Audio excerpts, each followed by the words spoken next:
Kwame Osei shook hands with the man who killed his father, and neither of them knew it yet, or maybe they do. You'll soon get to know. Before we dive into one of the most calculated revenge stories in modern organized crime history, hit that subscribe button and turn on notifications. Seriously, you don't want to miss what happens next. And drop your location in the comments. All right, let's get into it. The Raffles Hotel in Singapore smelled like old money and new secrets. Kwame Osei stood in the marble lobby, adjusting the cuffs of his Tom Ford suit, charcoal gray, tailored in London 3 weeks ago, expensive enough to be noticed but not so flashy that it screamed nouveau riche. At 28, he'd learned that in certain circles, you had to look like you belonged before anyone would let you speak.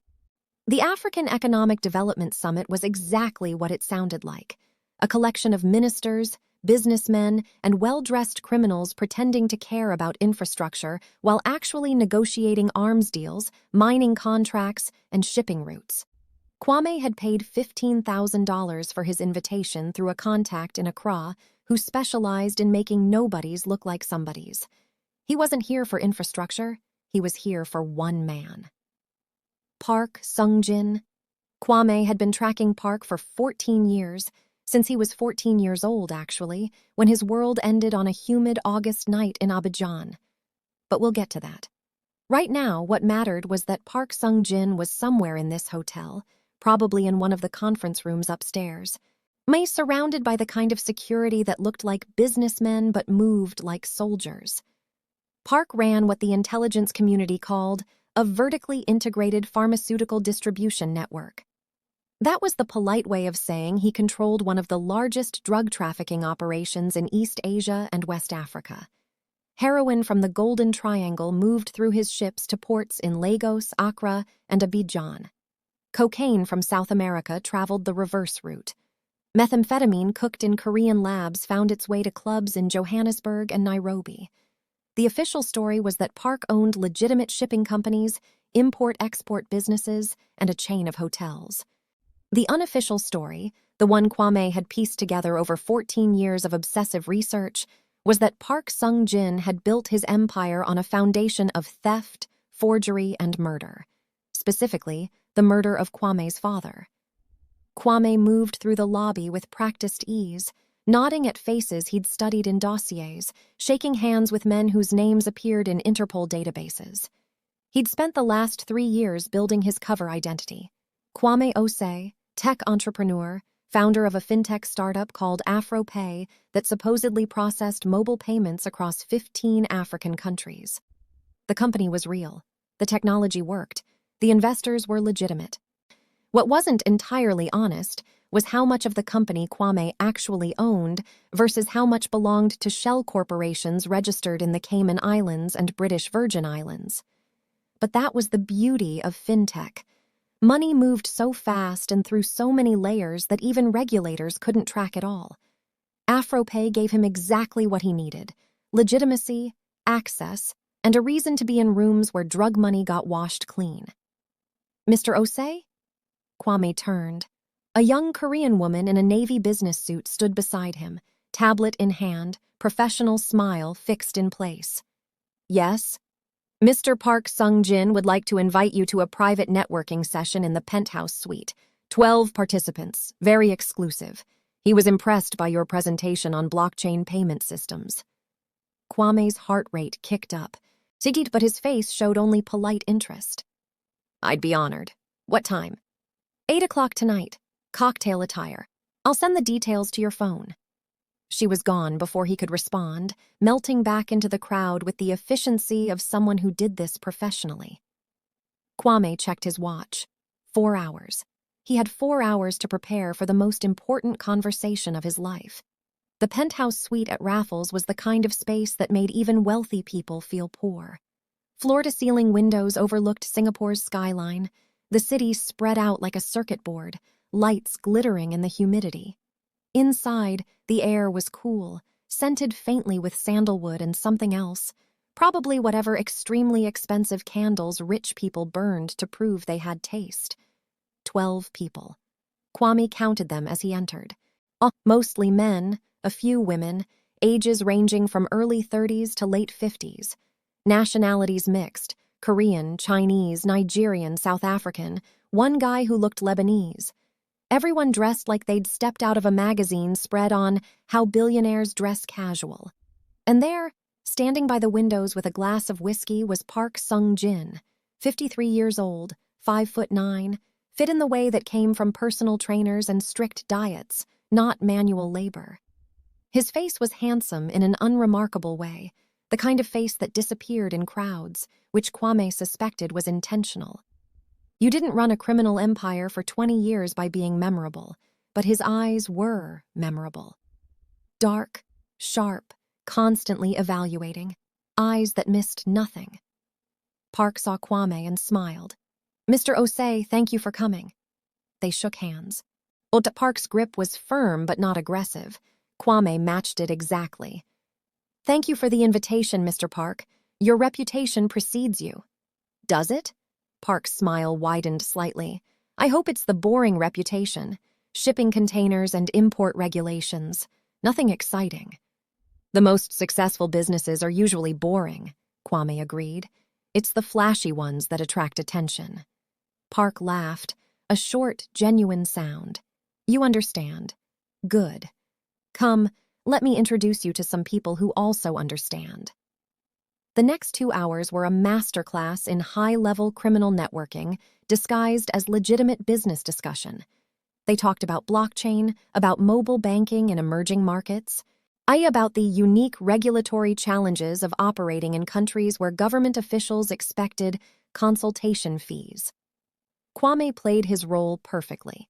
He was knowledgeable but not threatening, ambitious but respectful. He asked smart questions and gave carefully calibrated answers. He laughed at jokes and made a few of his own. He drank expensive whiskey but not too much, and he watched Park. The man was good, better than good. He dominated the room without seeming to dominate it. He listened more than he spoke. When he did speak, people leaned in. He remembered details. Someone's daughter was studying medicine. Someone else's mother had just had surgery. He made people feel seen. Kwame understood why his father had trusted this man. Around 10 o'clock, Park touched Kwame's elbow. "Walk with me." They stepped out onto the terrace. The night air was thick and warm, heavy with the promise of rain. Below them, Singapore pulsed with light and life. Park lit a cigarette, Korean brand, super expensive. He offered the pack to Kwame, who declined. "You don't smoke?" "I did. I quit 3 years ago." "Smart. I keep trying to quit." Park took a long drag, exhaled slowly. "Your presentation today was impressive. This blockchain payment system, you really think it can work in places like Algeria, Ghana, Ivory Coast?" "It already does," Kwame said. "We processed $40 million in transactions last quarter. Small purchases mostly, but it scales." $40 million. Park nodded slowly. "Ois, and the transaction fees?" 2%, sometimes less depending on volume. Park did the math in his head. Kwame could see it. 800,000 in fees per quarter. Not huge money for someone like Park, but respectable.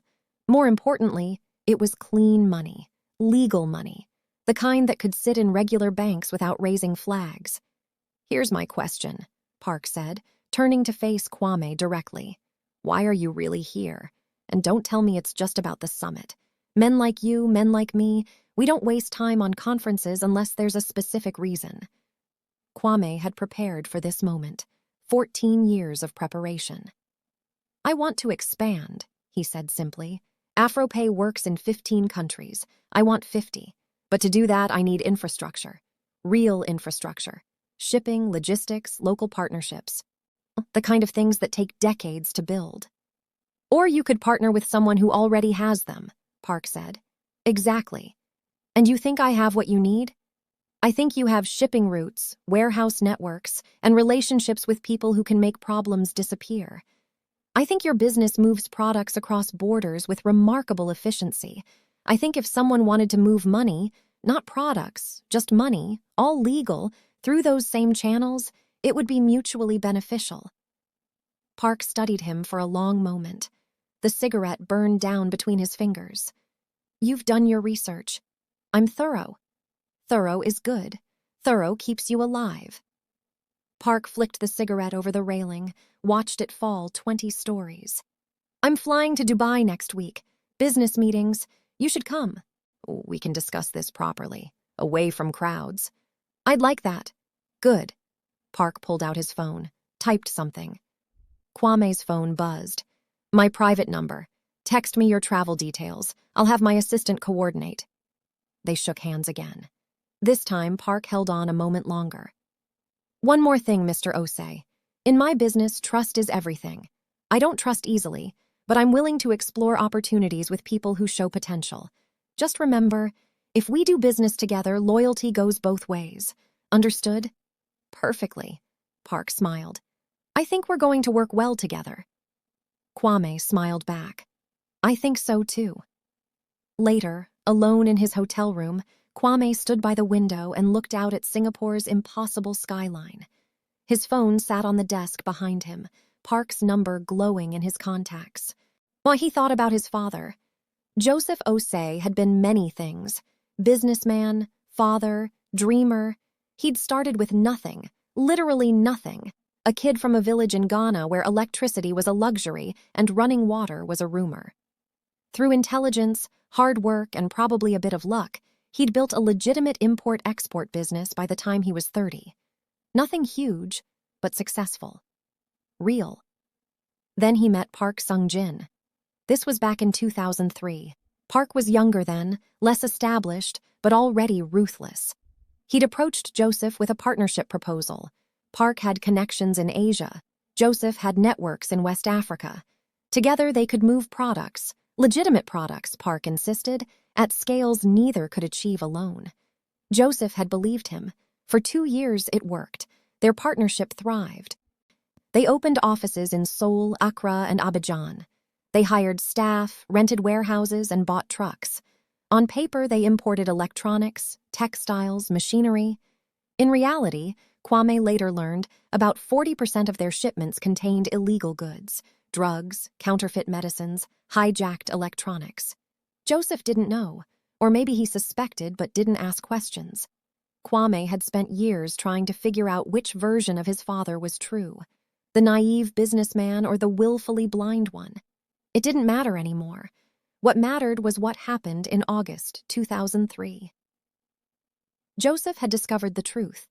Kwame didn't know exactly how. Maybe he'd opened the wrong container, asked the wrong question, noticed discrepancies in the accounts. But he'd figured it out, and he'd confronted Park. The official story, whilst the one Kwame pieced together from police reports and witness statements, was that Joseph died in a car accident. Tragic. Drunk driver. Wrong place, wrong time. The unofficial story, the one Kwame learned from a former employee who'd been paid to forget what he saw, was that Joseph had been killed. Professional job, made to look like an accident. And within a month, Park had produced documents, forged documents, showing that Joseph had signed over his share of the company shortly before his death. Everything Joseph built became Park's property. Kwame's mother received nothing. The lawyers Park hired were better than the ones she could afford. The courts in Ivory Coast, where the company was officially registered, were friendlier to the man who could afford to pay judges. Within 6 months, it was over.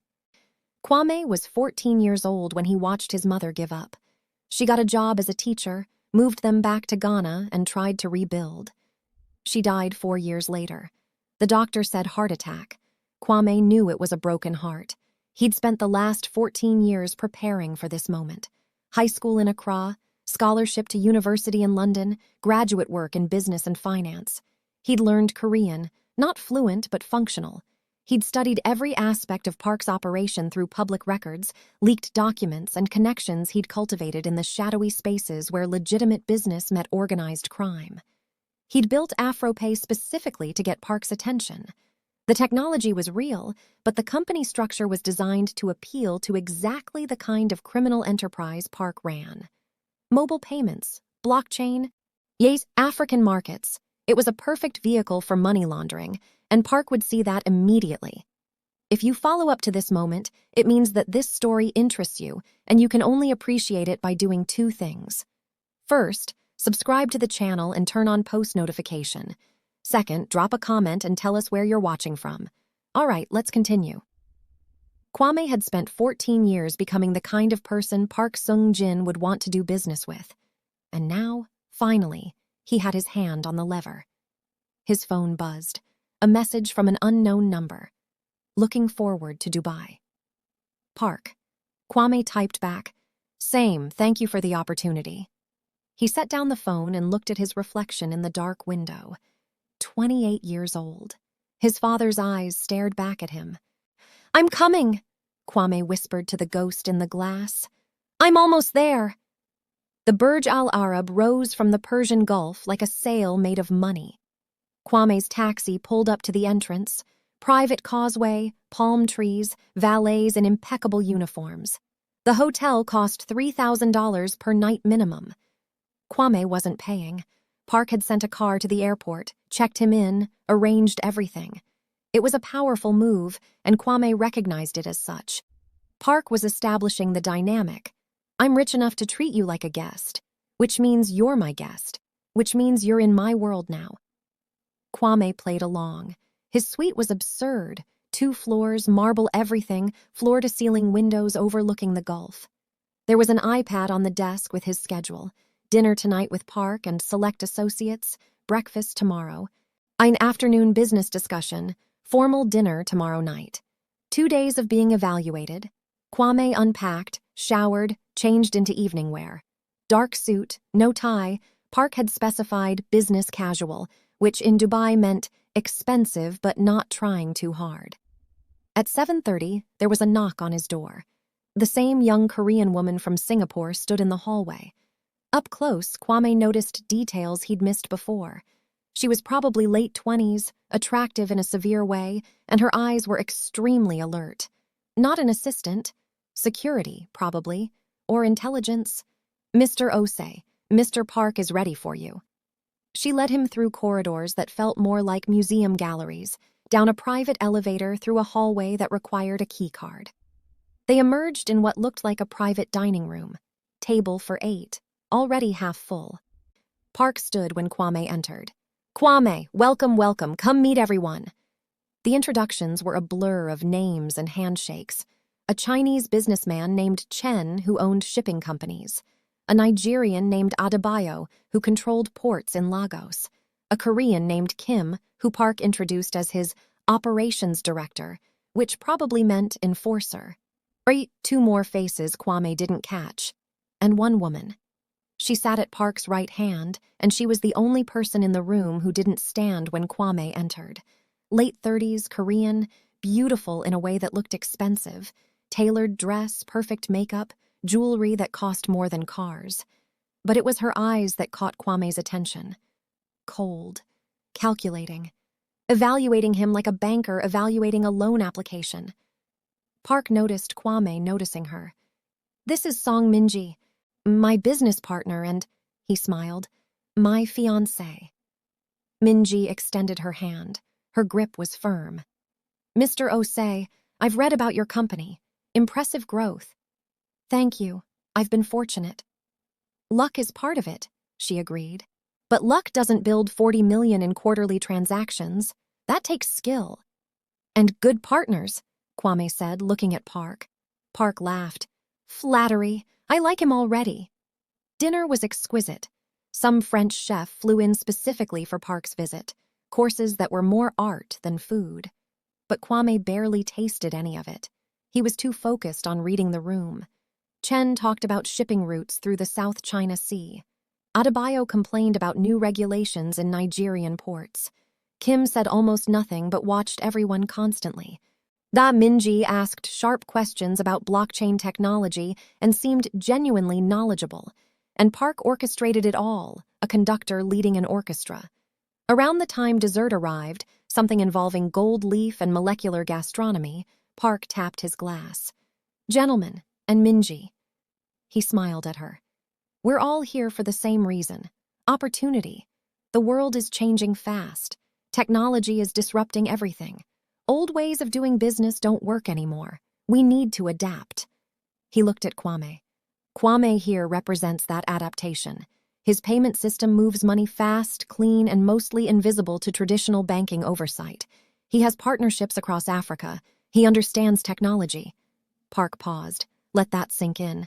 I think there's an opportunity for us to work together. Not just me and Kwame, all of us. A network. Modern, efficient, safe. Adebayo leaned back in his chair. You're talking about using his payment system to move money. I'm talking about legitimate business, Park said smoothly. Payment processing for import-export transactions. All above board. Of course, Adebayo said. He didn't sound convinced. Chen spoke up. What kind of volumes are we discussing? Park looked at Kwame. How much can your system handle? This was the moment. Kwame had rehearsed this answer. Current capacity is about 200 million per quarter, but that's conservative. With infrastructure investment, we could scale to 1 billion, maybe more. The room went quiet. $1 billion per quarter, 4 billion per year. Moving through mobile payments across Africa, broken into thousands of small transactions, each one legal, or is each one clean? Park smiled. See? Opportunity, Minji spoke. And your cut? 2%, Kwame said. Same as our current model. That's 8 million per quarter, Minji calculated. 32 million per year, for you. And zero risk, Kwame added. We're just processing payments. If anyone asks questions, we have contracts, invoices, legitimate business relationships.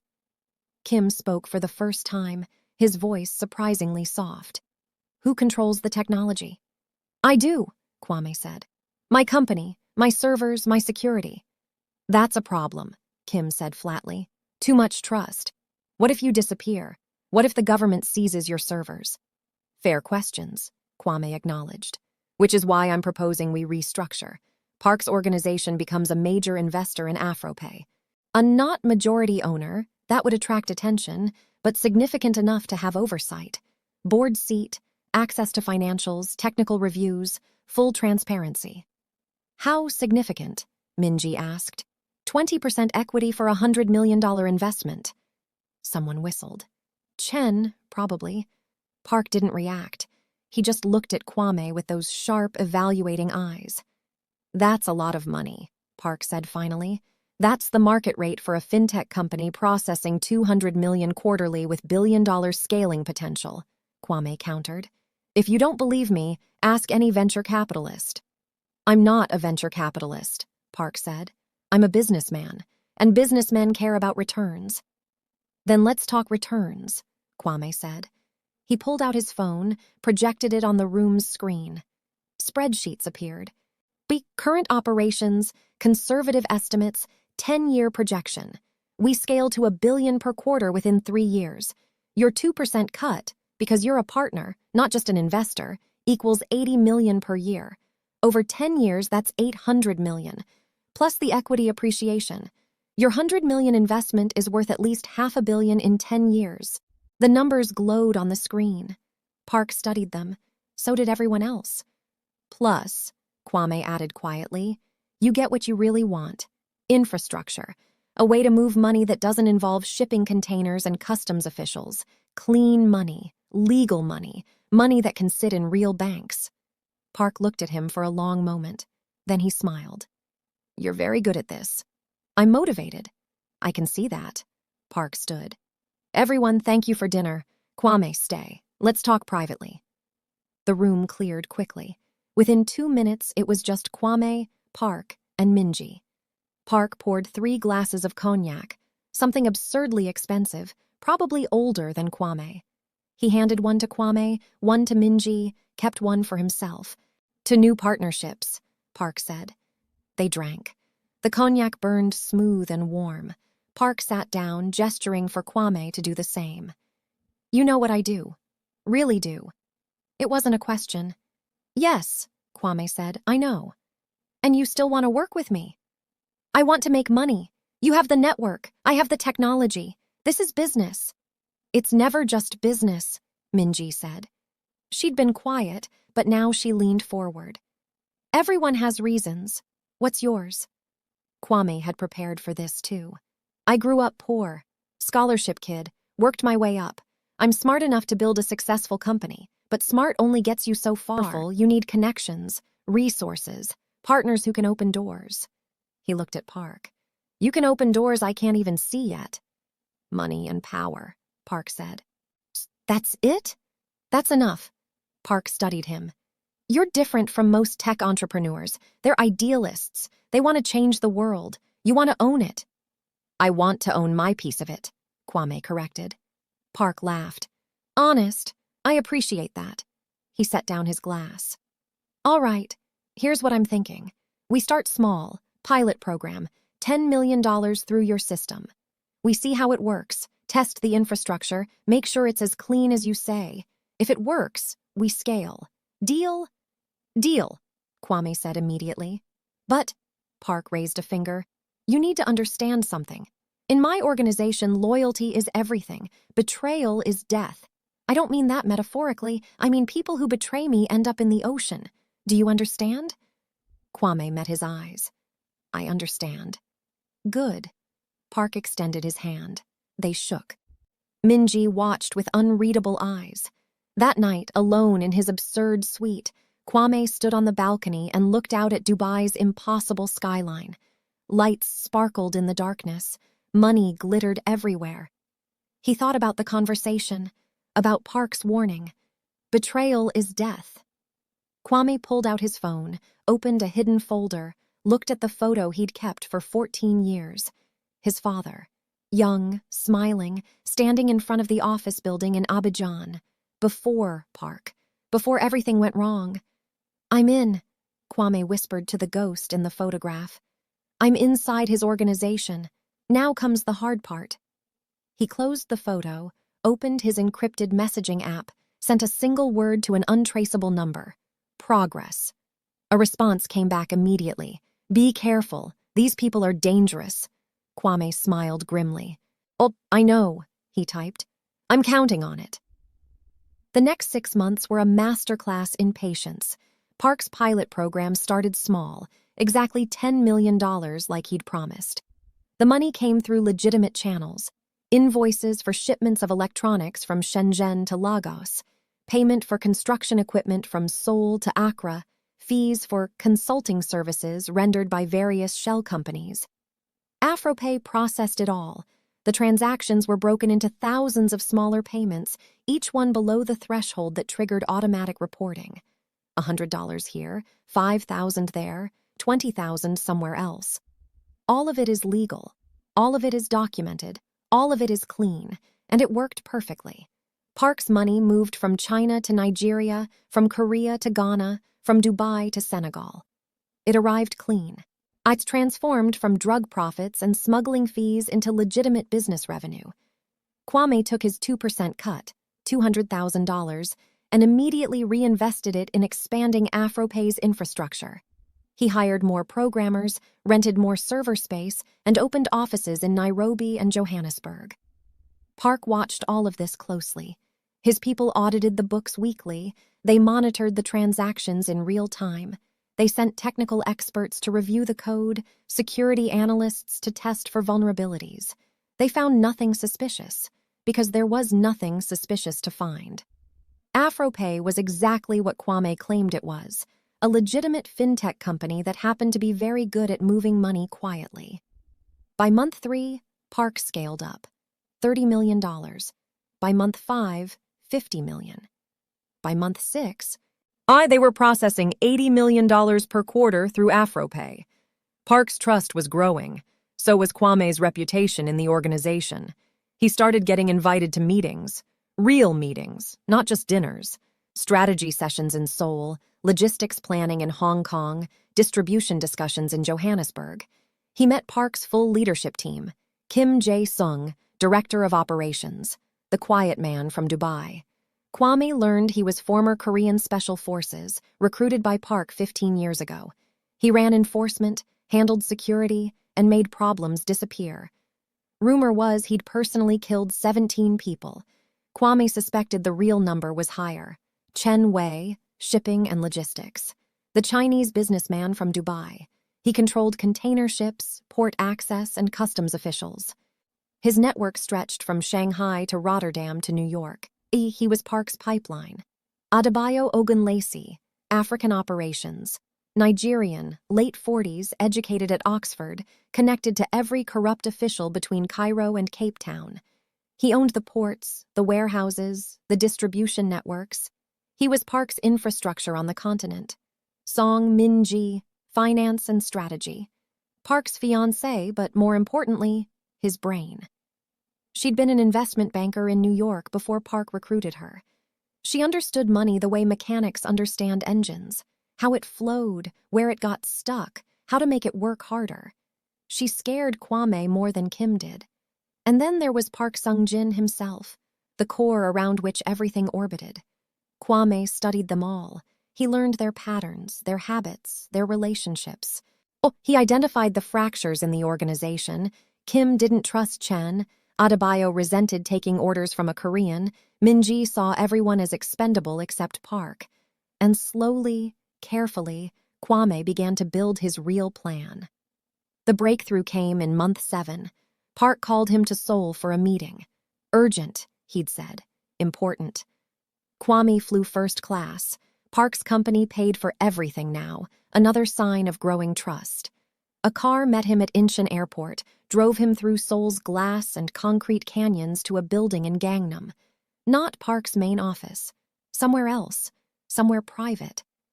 The building looked like a normal office complex from the outside. Inside, it was a fortress. Security cameras everywhere. Metal detectors. Armed guards who didn't bother hiding the fact they were armed. Park met him on the top floor. Just the two of them, alone in a conference room with soundproof walls and no windows. Kwame, thank you for coming on short notice. Of course. What's going on? Park sat down heavily. He looked tired. Older than Kwame had seen him. We have a problem, Park said. Adebayo. Kwame's pulse quickened, but he kept his face neutral. What kind of problem? He's stealing. Not much. Maybe 5% of the product moving through Lagos, but it's consistent, deliberate, and he thinks I don't know. How did you find out? Chen noticed discrepancies in shipping manifests. We investigated quietly. Adebayo's been skimming for at least 2 years, maybe longer. Kwame processed this. 5% didn't sound like much, but on the volumes Park moved, it was millions of dollars per year. What are you going to do? Kwame asked. Park looked at him with those sharp eyes. I'm going to make an example, but I need to replace him first. I need someone who can run African operations, someone I can trust. Kwame's heart was hammered. You want me to take over African operations? Not exactly. Adebayo has local connections I can't replace easily, but I want you to supervise him. Oversight. Make sure the money flows correctly. Use your payment system to track everything. Can you do that? This was it. The moment Kwame had been working toward. Yes, he said, but I'll need full access to the operation. Financial records, shipping manifests, distribution networks, everything. You'll have it, Park said. Starting next week, we're going to bring Adebayo to Seoul, have a conversation. After that conversation, you'll go to Lagos with him. Set up the oversight system. Report directly to me. Understood. Park stood, extended his hand. I'm trusting you with this, Kwame. Don't make me regret it. You won't, Kwame said. They shook hands, and Kwame thought, I'm inside. Finally, I'm all the way inside. The conversation with Adebayo happened 3 days later. Kwame wasn't invited to attend. That was between Park, Kim, and Adebayo, but he heard about it afterward from Minji, who seemed to enjoy recounting the details. They'd brought Adebayo to Seoul under the pretense of a routine business meeting. He'd arrived confident, arrogant even. He'd been skimming for 2 years without consequence. He probably thought he was smarter than Park. He learned otherwise. Park had presented the evidence calmly. Shipping manifests that didn't match inventory, payments that were slightly off, products that disappeared in Lagos and reappeared in markets. Park didn't control. Adebayo had tried to deny it. Then he'd tried to justify it. Everyone took a little extra. That's how business worked in Africa. Park should understand. Then Kim had broken 2 of his fingers. Not as punishment, Minji explained. as clarification, to help Adebayo understand that the conversation was not a negotiation. Park had given Adebayo a choice. He could continue running African operations under Kwame's supervision, with every transaction monitored, every shipment tracked. Or he could refuse, in which case Kim would throw him off the building. Adebayo chose supervision. "He'll hate you," Minji told Kwame over coffee and Seoul. "You're the one watching him now, the one making sure he doesn't steal. He'll see you as Park's spy." "I am Park's spy," Kwame said. Minji smiled. "Yes, but Adebayo doesn't know that yet. Be careful. Wounded animals are dangerous." Lagos hit Kwame like a wall of heat and noise and chaos. He'd been back to Africa many times in the last 14 years. Afropay had offices across the continent, but Lagos was always overwhelming. 15 million people crammed into a coastal city that was built for half that. Traffic that turned 5-kilometer drives into 3-hour ordeals. Poverty and wealth exist side by side, sometimes in the same building. Adebayo met him at the airport with a Mercedes and a fake smile. "Kwame, welcome to Lagos. I hope you're ready to work." They drove to Adebayo's headquarters, a compound in Victoria Island, walled and guarded. The kind of place that screamed illegal money lives here. Inside, it was all marble and expensive furniture and air conditioning cold enough to frost windows. Adebayo's office was on the top floor, windows overlooking the Atlantic, a desk that probably cost more than a car. "So," Adebayo said, settling into his chair like a king on a throne. "Park wants you to supervise me. Make sure I'm being honest." He said the word honest like it tasted bitter. "Park wants to make sure the operation runs smoothly," Kwame corrected. "I'm here to help." "Help?" Adebayo laughed. "Is that what they call it in Korea? Help?" "I'm not Korean," Kwame said. "No, you're African, which makes this worse. You're betraying your own people to serve Park." Kwame kept his voice calm. "I'm not betraying anyone. I'm running a business. Same as you." "It's not the same," Adebayo said quietly. "You think Park trusts you? You think you're special because he gave you this job? You're a tool, Kwame, just like me, just like everyone in his organization. The moment you stop being useful, he'll throw you away." "Maybe," Kwame said, "but until then we both work for him. So let's make this work." Adebayo stared at him for a long moment. Then he laughed, a bitter, tired sound. "Fine. You want to see the operation? I'll show you the operation." Over the next 2 weeks, Kwame learned exactly how Park's African network functioned. The drugs came in shipping containers, heroin from Asia, cocaine from South America, mixed in with legitimate cargo, electronics, textiles, machinery. The containers landed at a papa port in Lagos, where Adebayo's people, customs officials, port workers, security guards, made sure the right containers went to the right warehouses. The drugs were offloaded, repackaged, and distributed. Some went to local dealers in Lagos, Accra, Johannesburg. Some went to other networks, European connections, American buyers. The money came back the same way: cash, diamonds, gold, wire transfers through shell companies. Adebayo had built a machine. It wasn't elegant, but it was effective, and Kwame documented all of it. He photographed shipping manifests. He recorded conversations. He tracked money flows through Afropay's system and cross-referenced them with legitimate transactions. He built a map of the entire African operation: who owned what, who paid whom, how the product moved, where the money went. And he sent it all to his encrypted contact, the person he'd been reporting to for 6 months. But the one person outside Park's organization who knew what Kwame was really doing: James Okoye, FBI special agent, stationed in Lagos. Kwame had met James 3 years ago at a fintech conference. James had been investigating financial crimes in West Africa, money laundering, fraud, corruption. They'd stayed in touch. Casual at first, then more deliberately as Kwame's plan took shape. James knew everything. He knew about Kwame's father, about Park, about the 14 years of preparation.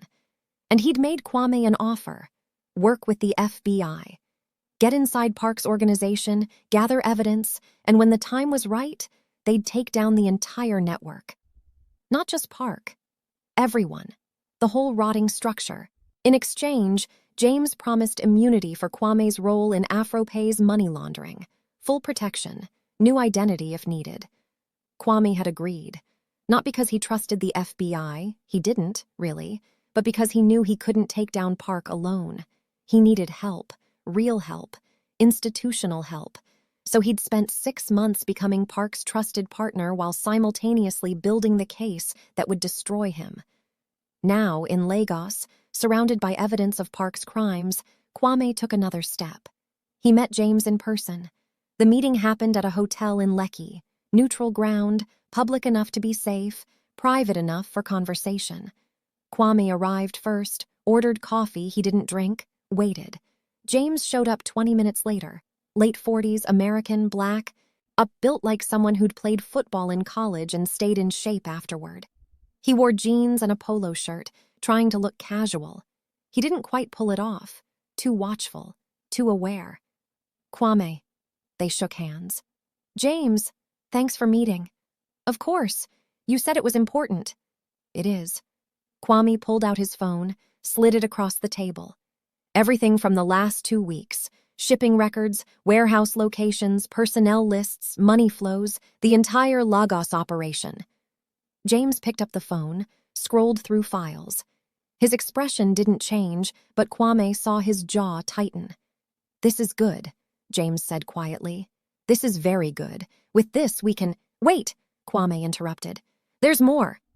He explained about Adebayo's theft, about Park's response, about the broken fingers and the forced supervision. Park's consolidating control, Kwame said. He's cutting out anyone he doesn't trust completely, which means his inner circle is getting smaller, tighter. Which makes him harder to penetrate, James said, or easier to destroy, if we can flip someone in that inner circle. Can you? I don't know. Maybe Chen. He doesn't like Kim, and he's practical. If he sees an out, he might take it. James considered this. Don't take unnecessary risks. We have enough for warrants already. We can move on this now. No, Kwame said firmly. Not yet. We take down the Lagos operation. Park just rebuilds somewhere else. I want the whole thing. The Korean side, the Chinese side, the distribution networks in Europe and America. Everything. That could take years. It won't. Park's planning something big. I can feel it. He's scaling up. Getting aggressive. Whatever it is, it's going to require his whole organization. And when it happens, we'll have him. James studied him. You're sure about this? I've been sure about this for 14 years. Your father would be proud, James said quietly. Kwame looked away.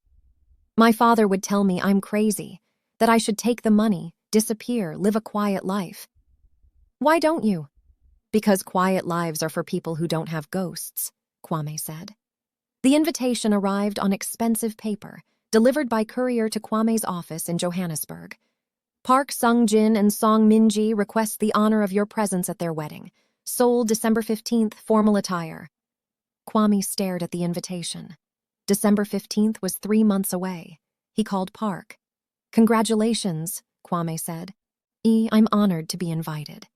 You're more than invited, Park said. You're part of the wedding party. Best man, if you'll accept. Kwame blinked. Wow. Yes, of course, thank you. Thank you, Park said. You've proven yourself, Kwame. You're loyal, capable, trustworthy. You're family now, and the family stands at the altar. After the call ended, Kwame sat in his office for a long time, staring at nothing. Family. The man who killed his father just called him family. The next 3 months were a blur of activity. Park's big plan, the one Kwame had sensed coming, finally revealed itself. He was consolidating. Not just operations, but the entire organization. He was bringing all his separate networks under one umbrella. Shipping, distribution, money laundering, enforcement, everything. And he wanted Afropay at the center of it. Think of it like a central nervous system, Park explained during a strategy meeting in Hong Kong. The inner circle was there. Kim, Chen, Min-ji, Adebayo, Kwame. Right now, we're separate organs. We work, but we're not efficient. We lose money at every interface. But if we integrate everything through Kwame's payment system, one platform, one flow, complete visibility, we become unstoppable. Minji picked up the thread. We're talking about processing $2 billion per year. Maybe 3. All of it tracked, all of it clean, all of it under our control. That's a lot of trust to put in one system, Chen said, looking at Kwame. Which is why I'm proposing we restructure Afropay's ownership, Park said. Kwame remains CEO. He built it, he runs it. But we become majority shareholders. A 60% equity split among this group. Kwame keeps 40%. Kwame had been expecting this. What's the valuation? 500 million, Minji said. We're buying 60% for 300 million. Cash. Your 40% is worth 200 million. Plus, you maintain operational control. It was a staggering amount of money. Life-changing wealth. Generational wealth. It was also a trap. If Kwame accepted, he'd be completely enmeshed in the organization. No deniability. No escape. He'd be a criminal, full stop. If he refused, Park would know something was wrong, would start asking questions, would maybe start investigating. Kwame looked at Park. I want one thing. Name it. I want to know the truth about my father. The room went silent. Park's face showed nothing. Your father? Joseph Osei. He had a business relationship with you 20 years ago. I want to know what really happened to him. Park stared at Kwame for a very long moment. Then he looked at Kim, at Minji, at the others. Everyone out, Park said quietly, except Kwame. They filed out. Even Minji, though she looked concerned. When the door closed, Park stood, walked to the window, looked out at Hong Kong's impossible density. How long have you known? He asked. Since Singapore, maybe before. And you still came, still worked with me, still built all this. Park gestured at the room, at the organization beyond it. Why? Because I needed to understand, Kwame said. I needed to see if my father was wrong about you, if maybe he'd misunderstood, if maybe there was a version of this story where you weren't the villain. And? Park turned to face him. What did you find? I found exactly what I expected, Kwame said. You're smart, ruthless, and you destroy anyone who threatens you, including my father. Park nodded slowly. He found out about the drugs, confronted me, said he was going to the police. So you killed him. I had him killed, Park corrected. I didn't do it myself. Kim did. Made it look like an accident. The confession hung in the air. Kwame felt ice in his veins. Rage, yes, but also clarity. This was the moment. Why are you telling me this? Kwame asked. Because you already knew. Because you've known for months, maybe longer, and you're still here. Which means either you're planning to kill me, Park smiled slightly, or you've decided that revenge isn't worth dying for. Maybe I'm planning to destroy you another way, Kwame said. Maybe, Park agreed. But here's what I think. I think you're exactly like your father. Smart, ambitious, principled. But your father made a mistake. He thought principles were more valuable than power. You're smarter.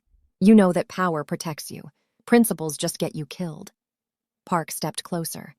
So here's my offer. Take the deal. Become my partner. A real partner, not just employee. You're 40% of Afropay plus a seat at the table for every major decision. You'll be rich beyond anything your father dreamed of. And you'll be protected. No one will ever be able to hurt you again. And all I have to do is forget that you murdered my father, Kwame said. All you have to do is accept that your father's death bought you this opportunity, Park said. He built something. I took it. Now I'm giving you the chance to take even more. That's how power works, Kwame. It doesn't care about justice, only about who's strong enough to hold it. Kwame looked at this man, this murderer, this monster, this emperor of crime, and saw the future he could have. $200 million. Power. Protection. Everything he'd claimed to want. All for the price of his soul. I need time to think, Kwame said. Take a week, Park said.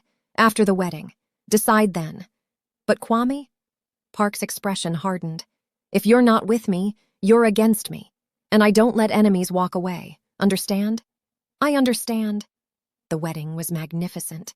Shilla Hotel in Seoul, the most expensive venue in the city. 500 guests, all of them powerful. Politicians, businessmen, celebrities, criminals wearing respectable masks.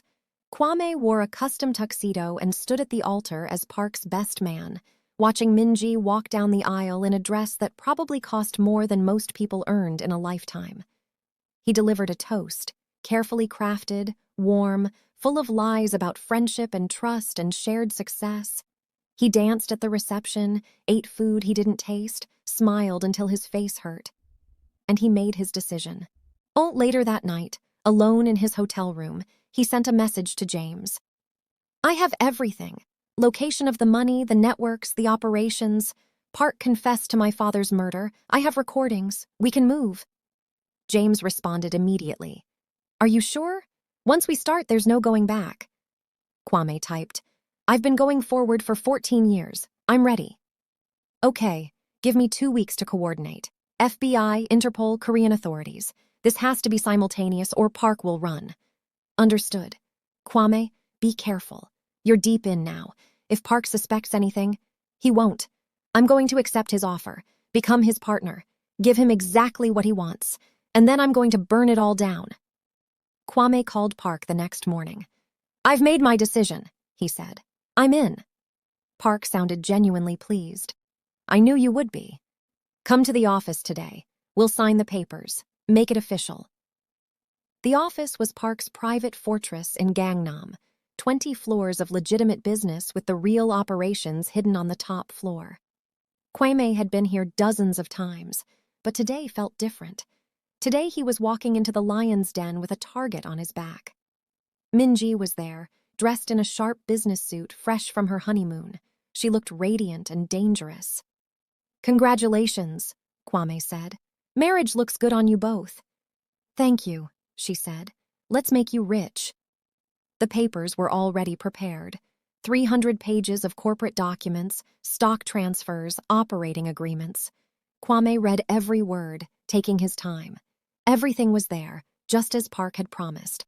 60% equity split among Park's 5 partners. Park himself held 30%, the others 6% each.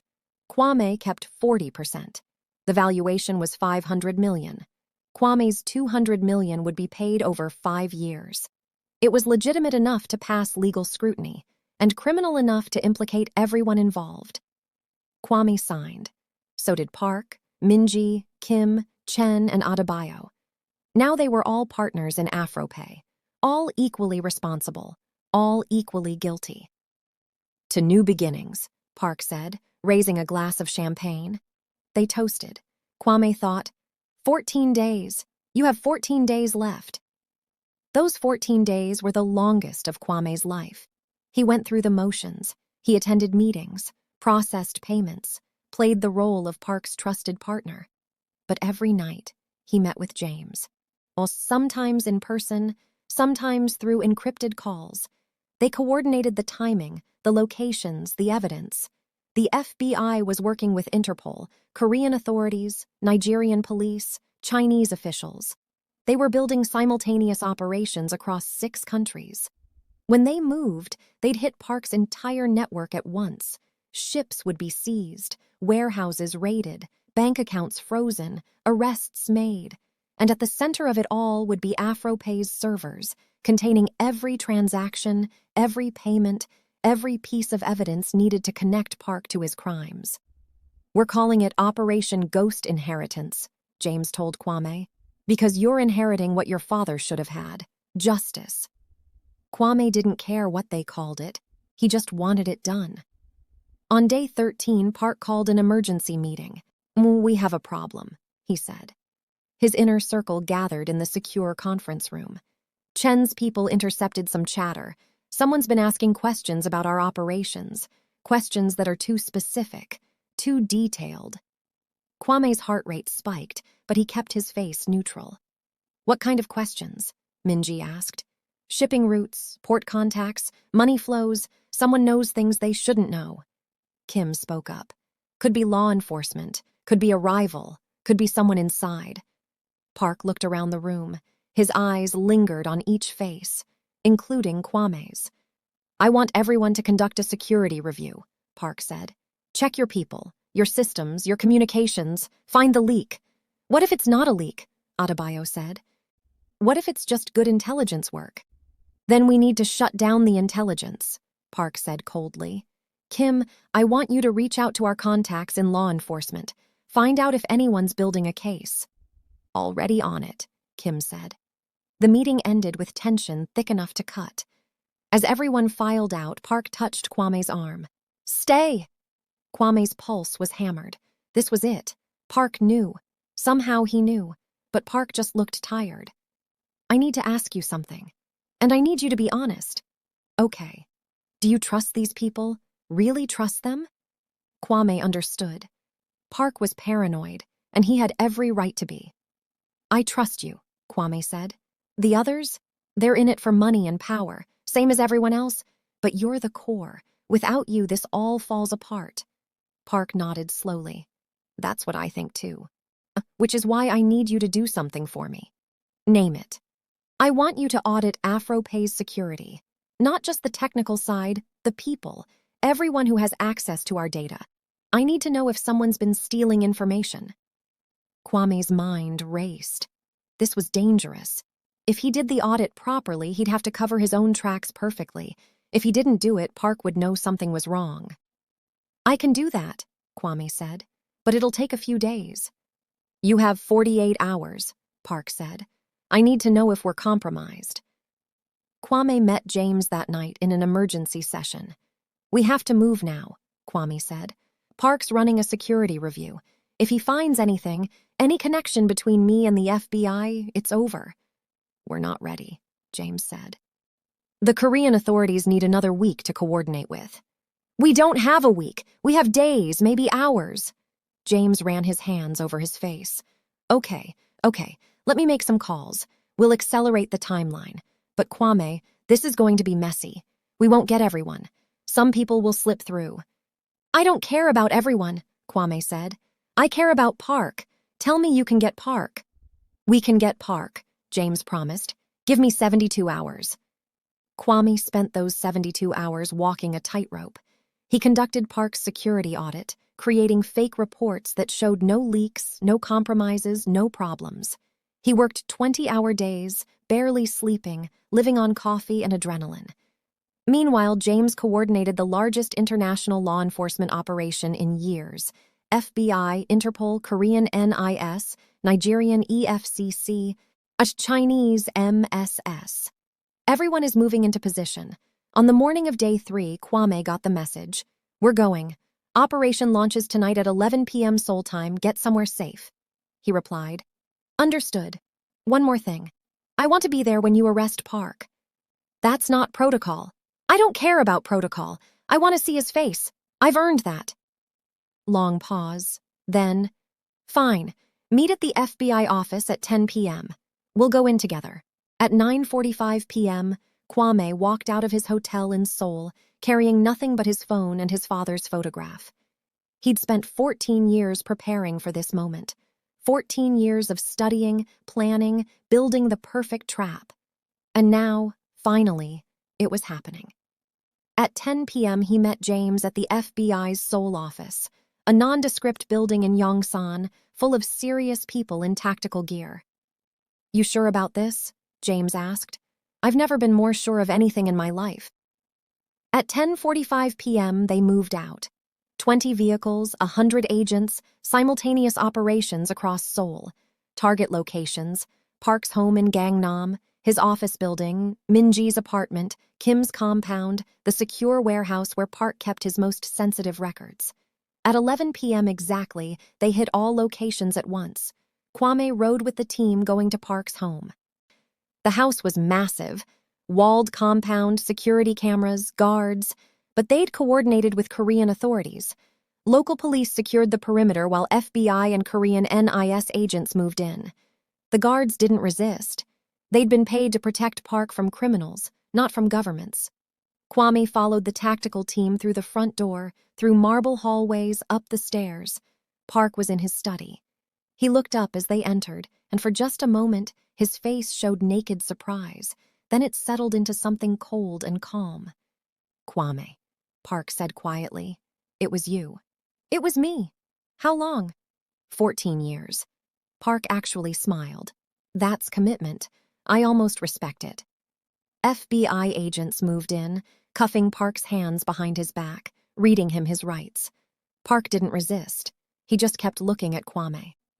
"Your father would be proud," Park said. "He was a good man. Better than me. Better than you, probably." "He was," Kwame agreed. "Which is why he's dead and you're going to prison." "Maybe," Park said as they led him toward the door. "Or maybe I have resources you don't know about. Lawyers, judges, friends in high places. Maybe I will walk." "You won't," Kwame said. "I have everything. Every transaction, every shipment, every payment. Your whole empire is documented. And I gave it all to them." Park stopped walking. "Everything. Everything. Including the recording of you confessing to my father's murder." For the first time, Park's composure cracked. "That was private. That was between us." "Nothing was private," Kwame said. "I've been recording everything since Singapore. Every conversation, every meeting. Every word you ever said to me. It's all evidence now." Park stared at him. "You're your father's son. I should have seen it." "Yes," Kwame said. "You should have." They took Park away. The operation was massive. Across 6 countries, law enforcement arrested 83 people in one night. They seized 47 shipping containers, 20 warehouses, 93 bank accounts containing over $2 billion. Kim tried to run. Korean police shot him in a gunfight outside Seoul. He survived, barely. Chen was arrested at Shanghai airport trying to flee to Singapore. Adebayo was picked up in Lagos, surprisingly cooperative once he realized the whole organization had collapsed. Minji was the interesting one. She'd seen it coming somehow. Women like her always had exit plans. She'd emptied several accounts, destroyed records, prepared to disappear. But the FBI had been faster.